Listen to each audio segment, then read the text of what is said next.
தமிழகத்தில் சாதியை அடிப்படையாக வைத்து கட்சி நடத்துவது அநாகரிகமானது என்று தா பாண்டியன் குற்றம் சாட்டியுள்ளார். தஞ்சையில் வாட்டாக்குடி இரணியன், ஜாம்பவான் ஓடை சிவராமன், ஆம்பலாப்பட்டு ஆறுமுகம் ஆகியோரது நினைவு தின நிகழ்ச்சியில் இந்திய கம்யூனிஸ்ட் கட்சியின் மாநில செயலாளர் தா பாண்டியன் கலந்து கொண்டார்.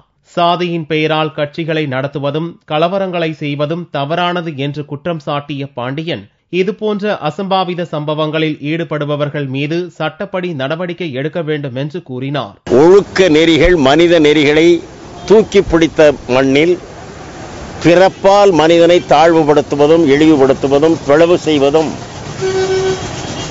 அதை அடிப்படையாக வைத்தே கட்சிகளை தொடக்குவதும் விளம்பரங்களை செய்து கொள்வதும், அது எந்த தரப்பில் என்ன பெயரால் நடத்தப்பட்டாலும் அநாகரிகமான செயல்கள்.